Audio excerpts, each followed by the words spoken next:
आप देख रहे हैं विंध्य सत्ता न्यूज नेटवर्क।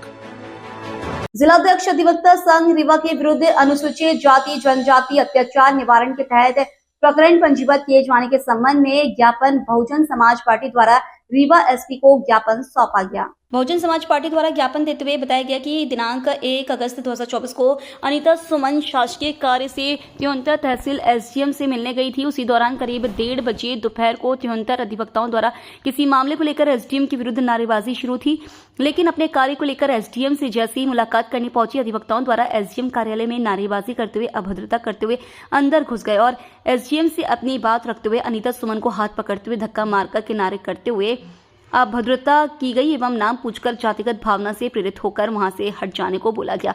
जिस मामले को लेकर दिनांक 5 अगस्त 2024 को पुलिस अधीक्षक से मिलकर पूरी घटनाक्रम को बताया गया, जिसमें जांच चल रही है। उसी मामले को लेकर दिनांक 9 अगस्त 2024 को प्रेस कॉन्फ्रेंस के दौरान राजेंद्र पांडे जिलाध्यक्ष अधिवक्ता संघ रीवा द्वारा अनीता सुमन जिलाध्यक्ष बसपा मऊगंज एवं सभापति स्वास्थ्य एवं महिला बाल विकास जिला पंचायत सदस्य रीवा को हरिजन शब्द से अपमानित करने एवं एसडीएम त्योंतर व अनीता सुगन के बीच संबंध क्या है, ऐसे आपत्तिजनक वक्तव्य प्रेस कॉन्फ्रेंस के माध्यम से कहना और साथ ही अनीता सुमन हनुमाना से बार-बार त्योंतर क्यों जाती हैं कहकर अपमानित किया गया। राजेंद्र पांडे द्वारा ऐसे वक्तव्य प्रेस कॉन्फ्रेंस के माध्यम से पूरे जिला एवं प्रदेश व देश में मीडिया द्वारा देखा गया, जिससे अनीता सुमन के मान सम्मान को गहरी ठेस पहुंची है। राजेंद्र पांडे जिलाध्यक्ष अधिवक्ता संघ रीवा के विरुद्ध अनुसूचित जाति जनजाति अत्याचार निवारण के तहत प्रकरण पंजीबद्ध किए जाने की बहुजन समाज पार्टी ने मांग की। आप भी देखिए ज्ञापन देते हुए क्या बताया गया है।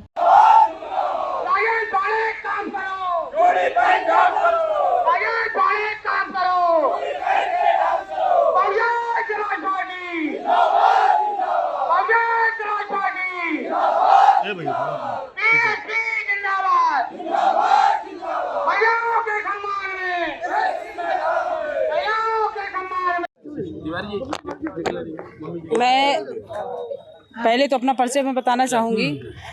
मैं अनीता सुमन जिला पंचायत सदस्य स्वास्थ्य एवं महिला बाल विकास की मैं सभापति हूँ और मैं पार्टी की बहुजन समाज पार्टी की मैं जिला अध्यक्ष मऊगंज की हूँ। मैं शासकीय काम के लिए अपने कुछ कार्यकर्ताओं के काम के लिए मैं त्योंतर गई थी। क्योंकि मैं सभापति हूँ तो मैं कहीं भी जा सकती हूँ। मैं वहाँ गई तो मैंने जैसे ही मैं रास्ते में ही देखी तो जिंदाबाद मुर्दाबाद के नारे लग रहे थे एसडीएम साहब के खिलाफ। तो मैं अंदर यूँ ही मैं प्रवेश की साइड से, चूँकि फोटोग्राफ और वीडियो में भी है, वहाँ मैं जा कर के मैं साइड में मैं खड़ी हो गई। वहाँ पर एक चेयर थी, मैं वहाँ पर बैठ गई।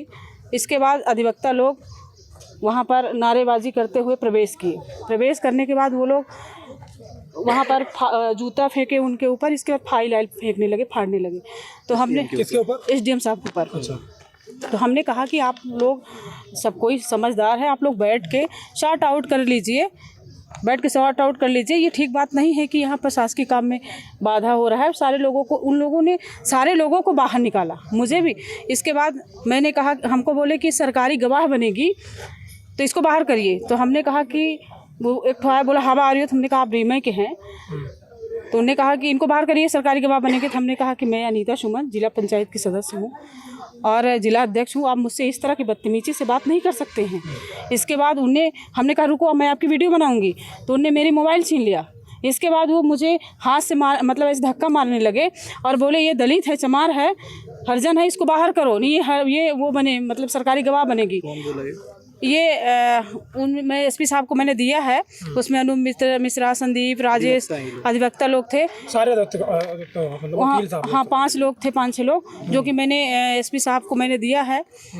इसके बाद हम 3-4 दिन हमने सोचा कि मैं देखती हूँ क्या होगा। इसके बाद मुझे अनाप शनाप सुनने को भी आया कि क्या कर लेगी। इसके बाद मैंने एसपी साहब को हमारे लोगों के साथ मैंने दिया। इसके बाद मैंने हर जगह ईमेल भी किया। जब घटना हुई तो अपने थाने में शिकायत दर्ज नहीं कराई? नहीं, मैं निजी काम से कहीं बाहर चली गई थी, 2 दिन मैं याद आई। अच्छा। मेरे हस्बैंड की तबीयत ठीक नहीं रहती तो मैं बाहर गई थी। इसके बाद मैं आई तो एसपी साहब को दिया, मैंने पेन ड्राइव भी दिया, ऑडियो का भी, वीडियो का भी। इसके बाद हम इंतज़ार करते रहे तो कुछ नहीं हुआ। इसके बाद 9 तारीख को अधिवक्ता संघ के अध्यक्ष राजेंद्र पांडे जी अच्छा एक प्रेस कॉन्फ्रेंस किए। उसमें एसडीएम साहब के बारे में जो बोले उनका निजी मामला है, क्या बोलते हैं, लेकिन उन्होंने ये कहा कि एक हरिजन महिला वहाँ से हनमना से कोई सुमन उमन करके आई थी और वो हरिजन महिला मतलब कि यहाँ पर आई थी रिपोर्ट करने के लिए, और रहती कहाँ है हनमना में और बैठती कहाँ है, मुख्यालय कहाँ बनाई है देवथर में, जो कि मैं कभी नहीं जाती हूँ। मैंने एक बार ही अभी गई थी हाल में, और मैं सभापति हूँ, तो मुझे राजेंद्र पांडे से पूछने की ज़रूरत नहीं है कि मुझे पूछना है। और उन्होंने मुझे बार बार हरिजन शब्द कह के और मेरे चरित्र पे उंगली उठाने का उनको अधिकार नहीं है, इसलिए कि भारत देश में आधी आबादी महिलाओं की है, और उन्होंने महिला जात के ऊपर और खासकर हरिजन शब्द कह के और जाति सूचक शब्द से मुझे अपमानित किया है, मेरे चरित्र पर उंगली उठाया है। तो और ऐसे पुलिस प्रशासन को भी मैंने अवगत कराया था कि मुझे कभी भी कुछ भी हो सकता है।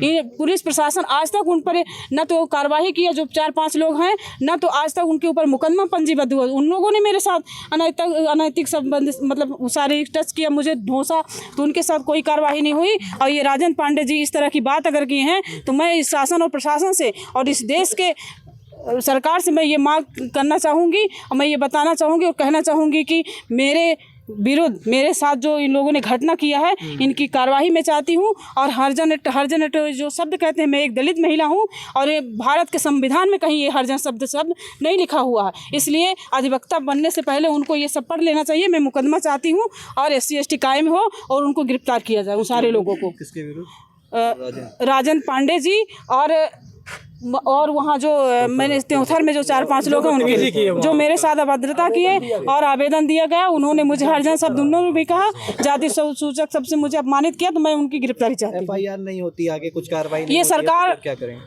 राजेंद्र पांडे जी ये तो स्वयं कह रहे थे, मैंने IG से बात कर लिया, मैंने सारे केस को, और उनके जो उन्होंने हरिजन एक्ट कायम करा रही थी, ये उनका कहना है, मैंने IG साहब से कह के उन निरस्त करवा दिया है। तो महिलाएं हम तो सड़क से लेकर के और सदन तक ये बात रखेंगे, और इस देश में आधी आबादी महिलाओं की है, इसलिए हम सरकार से और पुलिस प्रशासन से ये कहना चाहेंगे कि SC/ST कायम करके और मेरे जो चरित्र पर उंगली उठाया है और हरिजन शब्द का जो उन्होंने उपयोग किया है, उसके लिए उनको मुकदमा कायम किया जाए। अनीता सुमन जी है, तो उन पे कुछ अभद्र टिप्पणी जो अधिवक्ता संघ के जो है राजेंद्र पांडे, उनके द्वारा की गई है, ऐसा उन्होंने अपना ज्ञापन सौंपा है। और साथ में 2 पेन ड्राइव भी सौंपे हैं कि इसमें सारी बातें, वो ज्ञापन दिया था, तो जो ज्ञापन उनका ले लिया गया है, राजपत्रित अधिकारी को उसको भेज करके इसके में लिखित तथ्यों के संबंध में जांच कराई जा रही है। आए हुए साक्ष्यों के आधार पर इसमें कार्रवाई की जाएगी। सर, त्योथर में जो SDM साहब के ऊपर भी जूता चप्पल का आरोप लगा था, उसमें क्या कार्रवाई हुई? उसमें भी मुकदमा भी पंजीबद्ध है और इन्वेस्टिगेशन जारी है। जुड़ा मामला है सर? उसी के तारतम्य में उन्होंने बोला कि उसी घटना से मिला जुला हमारी प्रतिक्रिया थी ये।